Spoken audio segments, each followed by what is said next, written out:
Bantu like, comment, subscribe, dan aktifkan lonceng notifikasinya. Nah ini yang pegang mic udah duluan, silakan. Terima kasih. Saya Aulia Pak dari Detikcom. Ada 4 pertanyaan, mungkin nanti bisa dijawab sama Bu Sri Mulyani dan Pak Basuki. Yang Pertanyaannya didiskon jadi 3 aja, biar bagi-bagi sama teman. Oh siap.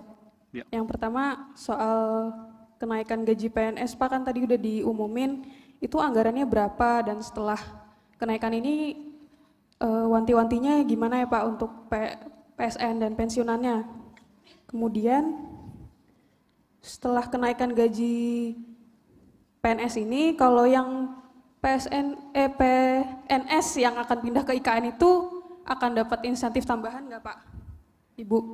Terus yang terakhir, kalau tadi saya nggak salah, anggaran untuk pembangunan IKN di 2024 kayaknya belum disebutkan totalnya berapa. Tadi kalau nggak saya dengar cuman di 2023 yang ongoing. Nah kalau sisanya di 2024 berapa Pak? Terima kasih. Terima kasih Bu Aulia. Silakan yang pegang mic, silakan Mas. Iya Pak. Ilham Pak dari Jawa Pos. Untuk Bapak Kapolri. Pak Kapolri, kita tahu bahwa ada kenaikan gaji ASN dan anggota Polri 8%. Nah, padahal kita tahu bahwa dinamika kinerja dari kepolisian itu lebih kompleks. Nah, apakah 8% itu dinilai sudah ideal atau masih jauh dari ideal untuk kepolisian? Nah, kalau memang jauh dari ideal, berapa Pak yang ideal itu Pak? Terima kasih. Kalau nanya ideal ini seru. Silakan Mbak yang baju pink, ya. Soalnya saya mesti cari padanannya Ibu Menteri Keuangan. Yang di depan sama yang di belakang sekalian bonus. Ya. Oh, ya. Ya, silakan Mbak. Ya, selamat sore Bapak Ibu. Saya Grace dari kantor berita Bloomberg. Pertanyaan yang pertama mungkin lebih ke pertumbuhan dan defisit dulu ya, mungkin untuk Bu Ani. Apa pertimbangan pemerintah ya Bu menetapkan target pertumbuhan 5,2% yang notabene lebih rendah daripada target APBN tahun ini di 5,3%. Lalu kaitannya dengan defisit, sebaliknya defisitnya cukup optimis ya Bu di 2,3%.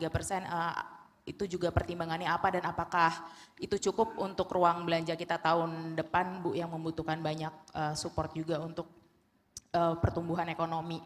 Lalu yang kedua, sebetulnya tadi menyangkut dengan anggaran IKN yang sudah ditanyakan, sama pertanyaannya mungkin kalau ada detail berapa anggaran IKN untuk yang dianggarkan dalam APBN tahun depan. Dan kalau menurut Pak Bas juga dari Kementerian PUPR Pak, apakah target untuk penyelesaian tahap satunya ini masih on track di Agustus tahun depan? Mungkin bisa dijelaskan Pak sampai mana progresnya. Dan dari sisi budgetnya juga mungkin Ibu Menkyu, apakah ini sustainable, apakah untuk membiayai pembangunan IKN ini di tahun-tahun berikutnya. Itu saja dari saya, terima kasih. Terima kasih Mbak, silakan. Nanti batch keduanya babak 2, 4 lagi. Silakan Mbak yang baju pink, mic-nya tolong. Selamat sore Bapak dan Ibu Menteri, perkenalkan nama saya Ave dari Kumparan. Ada 3 pertanyaan. Yang pertama, target pertumbuhan ekonomi 2024 itu 5,2%. Kenapa turun dari 2023 yang 5,3%, padahal ada pemilu sama pilkada? Terus yang kedua, boleh dirinciin lagi soal subsidi energi di tahun depan itu seperti apa? Tahun ini ada penambahan anggaran nggak untuk subsidi energi karena konsumsi BBM juga terus naik? Terus yang terakhir, boleh dirinciin lagi soal anggaran pemilu dan pilkada di tahun depan. Terima kasih. Terima kasih. Ini pertanyaan diborong oleh Bu Menteri Keuangan dulu. Nanti IKN Pak Basuki. Bu Menteri Keuangan, silakan. Baik Bapak. Untuk kenaikan gaji PNS tahun depan yang tadi disampaikan oleh Bapak Presiden, untuk ASN, TNI, Polri 8% dan untuk pensiunan 12%. Karena kalau di ASN itu selain kenaikan dari gaji yang diumumkan Bapak Presiden, masing-masing KL biasanya juga ada tukin, dan beberapa dari KL yang kinerjanya baik, mereka juga biasanya mengusulkan kenaikan dari tunjangan kinerja. Makanya tadi kalau dilihat growth dari kenaikan ASN TNI Polri adalah 8%, sementara pensiunan karena tidak ada tukin maka kenaikannya lebih tinggi. Berapa anggarannya untuk tahun depan? Bantu like, comment, subscribe, dan aktifkan lonceng notifikasinya. Itu totalnya 52 triliun untuk hal ini, yaitu kalau kita lihat dari komposisinya adalah untuk ASN pusat anggarannya 9,4 triliun, untuk pensiunan tadi kenaikan 12% itu anggarannya tambahan 17 triliun, dan untuk ASN daerah kenaikan 8% adalah 25,8 triliun. Kemudian untuk IKN tahun depan adalah 35 triliun kita anggarkan, namun nanti mungkin Pak Bas bisa menyampaikan beberapa yang memang kita sudah prioritaskan ya, seperti yang kemajuan dari infrastruktur, kemudian untuk kompleks dari pemerintahan, dan juga untuk perumahan, terutama untuk ASN awal, itu semuanya di tempatnya Pak Bas. Jadi mungkin nanti Pak Bas bisa menyampaikan berapa yang ada di anggarannya PUPR. Tapi total keseluruhan untuk IKN 35 triliun termasuk untuk pembangunan dari airport untuk VVIP yang kemarin sudah diputuskan oleh Bapak Presiden. Pertanyaan mengenai apakah sustainable, kita semuanya tahu bahwa IKN dibangun dalam jangka waktu yang cukup panjang, sampai 2045 sebetulnya. Jadi yang priority untuk 2024 adalah di dalam rangka untuk secara perpindahan yang layak, di mana kita bisa melihat pusat dari pemerintahan dan supportingnya ya ditargetkan bisa selesai di 2024. Tapi perkembangan dari keseluruhan IKN sendiri akan didesain dalam jangka panjang. Dalam jangka panjang atau menengah panjang ini tentu peranan dari non-APBN-nya akan menjadi lebih besar. Kita sudah mendukung untuk otoritas IKN di dalam mendesain berbagai proyek-proyeknya bisa secara KPBU, sehingga dalam hal ini partisipasi atau penggunaan dari APBN-nya bisa lebih kecil pada jangka pendek dan kemudian bisa sesuai dengan kemampuan dari APBN ke depannya. Nanti kita lihat apakah ada usulan-usulan KPBU, dan mungkin nanti Pak Harso juga bisa menyampaikan mengenai berbagai desain-desain KPBU dari sisi perencanaan pembangunan IKN tersebut. Untuk insentif PSN mungkin nanti saya cek dulu ya, saya belum lihat mengenai hal ini, tapi waktu itu memang disampaikan terutama untuk biaya hidup. Nanti kita akan lihat bagaimana kebutuhan dan berapa jumlah ASN yang akan pindah di tahun, terutama pada saat awal dari pemerintahan bisa dimulai di IKN tahun depan. Jadi berapa jumlah ASN-nya dan di kementerian mana nanti kita akan hitung bersama. Untuk GRACE, dan tadi pertanyaan juga dari yang terakhir tadi ya mengenai growth 5,2. Sebetulnya kalau kita lihat tahun ini, kita melihat untuk kuartal kedua yang kemarin above the expectation dari banyak pelaku pasar. Ini adalah suatu hal yang sangat bagus.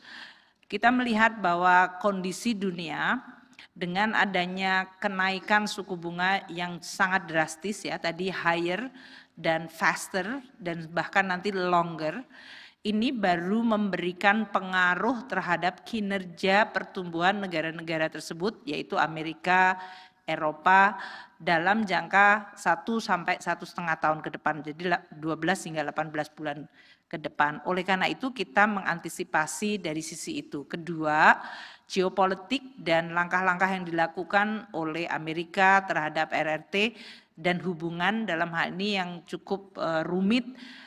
Di sisi lain RRT sendiri perekonomian dalam negerinya juga menunjukkan adanya tanda-tanda melemah. Ini menjadi salah satu faktor yang kita lihat sebagai faktor yang merupakan downside risk untuk growth tahun 2024, terutama dari sisi eksternalnya, ekspor. Kita sudah lihat bahkan pada saat kita tumbuh 5,12 tahun ini, kuartal ini, kita lihat kontribusi ekspor juga sudah menurun karena tadi lingkungan eksternalnya memang sudah mulai menunjukkan pelemahan. Oleh karena itu, untuk bisa compensate, satu, konsumsi harus tetap terjaga. Dan ini yang kita coba lakukan tahun ini dengan berbagai program stabilisasi dari harga-harga, makanya tadi inflasi yang turun itu sangat menentukan untuk menjaga daya beli. Yang kedua, transfer kepada terutama rumah tangga yang paling rentan untuk menopang daya beli mereka. Dan tentu dengan adanya penciptaan kesempatan kerja melalui investasi, seperti yang kita lihat penerimaan pajak pasal 21, yaitu pajak karyawan kita yang meningkat, menggambarkan adanya kenaikan dari pertama tadi job creation maupun dari sisi kesejahteraan mereka. Nah ini yang akan mendukung pertumbuhan konsumsi yang lebih sustainable, domestic demand, yang tentu akan lebih bisa menjaga momentum. Tapi konsumsi itu hanya menjelaskan sekitar 54%. Jadi kita juga harus memacu investasi. Makanya tadi Pak Menko menyampaikan berbagai langkah untuk menurunkan ICOR, yaitu incremental capital output ratio-nya, ini supaya dengan capital yang sama kita bisa generate growth yang lebih tinggi. Hanya bisa terjadi kalau produktivitas naik. Nah ini merupakan langkah-langkah yang bisa dicapai dengan reform struktural. Iklim investasi, pelaksanaan Undang-Undang Cipta Kerja, infrastruktur yang dibangun oleh Pak Bas, itu semuanya meningkatkan mobilitas, mengurangi biaya, sehingga bisa meningkatkan productivity, meningkatkan growth tanpa menambah capital secara lebih besar lagi. Inilah yang diupayakan. Namun diakui tadi bahwa environment dari globalnya masih tidak pasti, baik karena faktor siklus perlemahan mereka, terutama Amerika dan kemudian RRT, dan di sisi lain kita juga melihat geopolitiknya memberikan spillover kepada risiko yang lebih tinggi. Jadi kita anggap 5,2 adalah merefleksikan tetap optimis namun kewaspadaan terhadap dinamika global. Untuk defisit 2,29%, kami telah bekerja sama dengan Bappenas untuk menginventarisir berbagai target-target pembangunan. Pasti kalau ditanya sama wartawan kepada semua menteri pasti nggak ideal. Tadi Pak Bas aja sudah dapat 1,154 triliun, permintaannya 190 triliun, makanya Pak Bas lebih sering dekat ke saya. Itu karena memang setiap kementerian punya banyak sekali target yang kita upayakan. Pertama seperti yang tadi disampaikan juga oleh Ketua DPR, quality dari spendingnya harus lebih baik.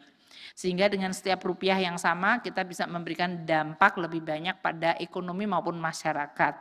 Dikurangi untuk biaya-biaya administrasi dan birokrasi.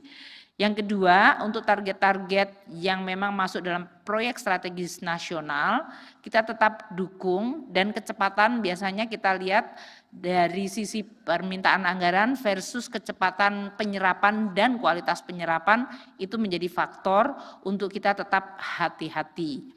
Sehingga dengan 2,29% defisit kita tetap confidence tadi lebih dari 3.304 triliun itu adalah memadai untuk memenuhi kebutuhan-kebutuhan baik tadi penurunan kemiskinan, stunting, kemudian pemilu dan juga berbagai penyelesaian proyek strategis nasional serta untuk IKN, dan yang paling penting adalah belanjanya Bapak dua menteri di sebelah kiri saya. Beliau nggak mau ngomong karena mengatakan anggarannya udah banyak, jadi nggak akan bicara lagi katanya.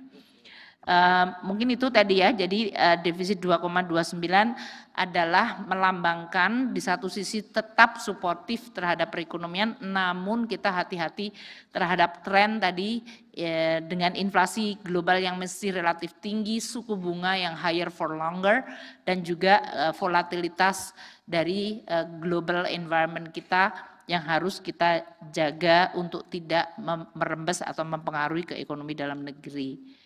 Saya rasa itu Pak, untuk subsidi energi tadi ya, nanti saya cari dulu Bapak, ya, nanti kalau mungkin saya komentari juga mengenai pertumbuhan ini. Kita perlu memperbaiki efisiensi biaya modal atau ICOR.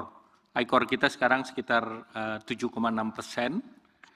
7,3 ekornya, dan ini harus kita di kuartal pertama ini kita harus turunkan idealnya 5. Kalau kita bisa turunkan ke 5, pasti pertumbuhan akan naik. Kedua, selain dari anggaran, kita butuh dari investasi. Jadi tahun depan tuh investasi yang kita butuhkan dari PMA, PMDN itu sekitar 1.600 triliun. Nah, 1.600 triliun itu hanya bisa tercapai apabila tentu politiknya stabil, dan kedua tentu ada pertumbuhan juga di dalam negeri. Kita melihat bahwa kontribusi pemerintah, perbankan, pasar modal, BUMN, dan korporasi lain penting, di mana kita dari exercise-nya kita butuh sekitar 6.900 untuk investasi. Selanjutnya kami persilakan dulu Pak Basuki mengenai IKN. Oke. Terima kasih Pak Menko. Jadi untuk Bu Aulia dan Bu Grace tentang IKN. Jadi anggaran yang dialokasikan di IKN tahun 2022 sebesar 5,246 triliun, 2023 26,672 triliun, dan 2024 nanti 35,376 triliun. Jadi totalnya ada 65,568 triliun. Itu untuk anggaran di IKN dari 22 sampai 24. Progresnya sekarang ini secara umum ada yang baru mulai, ada yang sudah ini, sekitar 30% mestinya. Kayak bendungan Sepakus Moe, itu akhir tahun ini sudah selesai. Sudah impounding, sudah diisi airnya. Intake-nya untuk air baku di Sepakus Moe juga sudah selesai. Sekarang baru mau mulai water treatment plan-nya. Okay. Sedangkan untuk rumah ASN, TNI, dan Polri sebanyak 47 tower, sudah akan dimulai pada bulan September ini pembangunannya. Sebanyak 47 tower, kita rencanakan Juli 12 tower akan selesai dan varnish sehingga bisa segera ditempati oleh secara bertahap oleh ASN yang ditugaskan di IKN. Jadi jalan tol juga yang untuk mempersingkat perjalanan dari Balikpapan ke IKN sudah akan selesai bagian di 2024. Okay. Jadi saya kira termasuk masjid negara sudah juga dibangun, mulai dibangun, dan kantor presiden, 4 kantor Kemenko, kemudian beberapa kementerian, Mensesnek, sudah juga akan selesai pada tahun 2024, termasuk lapangan untuk upacara yang akan kita siapkan, itu mudah-mudahan Juli sudah bisa selesai. Sekarang ini sedang nanti tunggu berberan ini, September, Oktober, karena kita harapkan akhirnya hujan mulai, itu kita baru mulai dengan penanaman pohon. Kalau Bapak Ibu sekarang ke sana, itu pohon-pohon bau besar, orang Surabaya ngomong besar itu enggak besar, bau besar itu, besar sekali itu artinya besar sekali.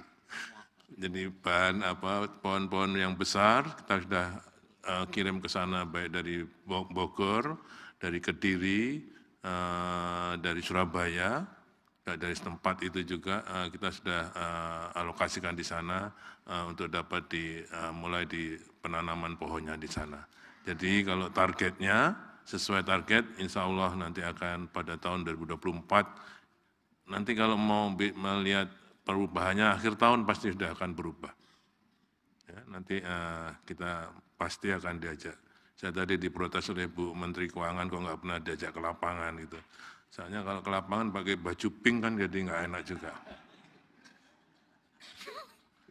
Saya kira itu Bu yang kami saya sampaikan. Terima kasih. Terima kasih Pak Menteri PUPR. Pak Kapolri, tunkin ideal Pak. Baik, terima kasih. Mungkin di sini yang pertama, kalau ditanya ideal pasti masing-masing punya ukuran, tapi yang kami mewakili institusi Polri, tentunya dalam hal ini kami mengucapkan terima kasih atas kenaikan gaji yang diberikan kepada ASN, TNI, dan Polri. Karena kalau kita lihat di negara lain yang saat ini kecenderungannya banyak yang akan menjadi negara gagal, justru di Indonesia kita lihat anggaran belanjanya meningkat dan bahkan gaji dan juga pensiunan mendapatkan peningkatan. Jadi buat kami ini tentunya hal yang sangat mengembirakan. Biasanya kami meminta kepada Bu Menkyu karena kaitannya kita harus menjaga Harkamtipmas khususnya menghadapi pemilu.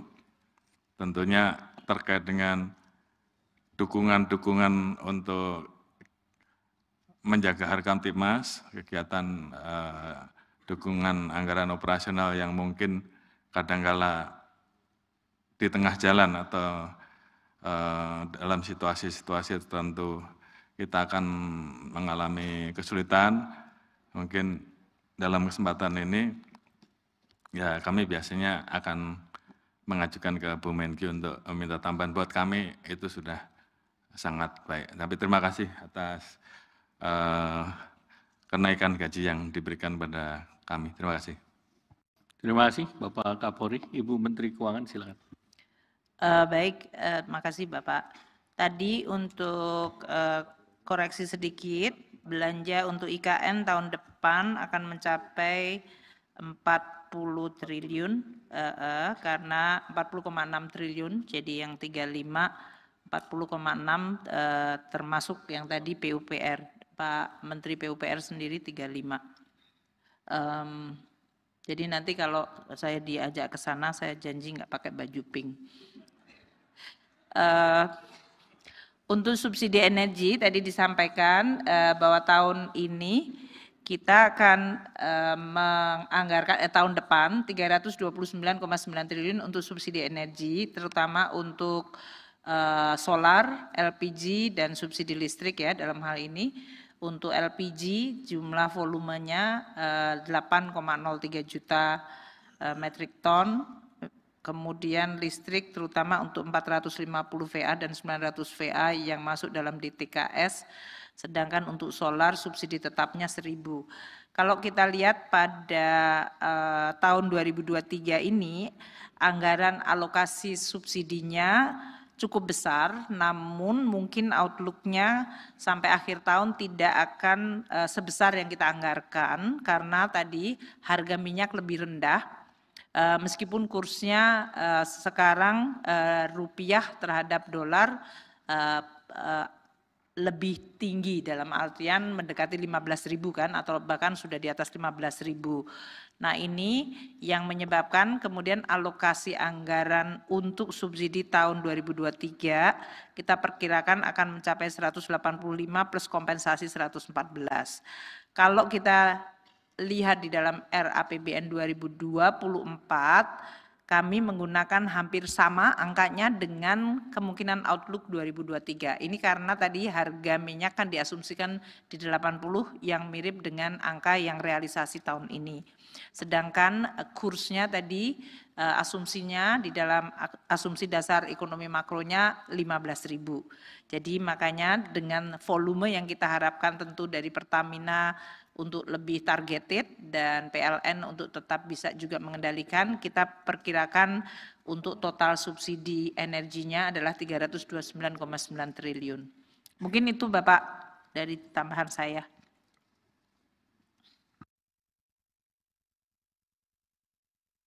Baik, saya rasa cukup karena sudah mendekati jam 6 dan semuanya sudah jelas, tinggal dicetak aja. Terima kasih kepada Bu Menteri Keuangan, Pak Menteri Kesehatan, Pak Menteri Pendidikan, Bapak Kapolri, Pak Menteri Pertanian, Bapak Menteri Menteri Bappenas, Wamen Agama, dan Menteri Diknas dan Kesehatan. Terima kasih. Wassalamualaikum warahmatullahi wabarakatuh. Jangan lupa subscribe channel Nagari Banget dan aktifkan notifikasinya.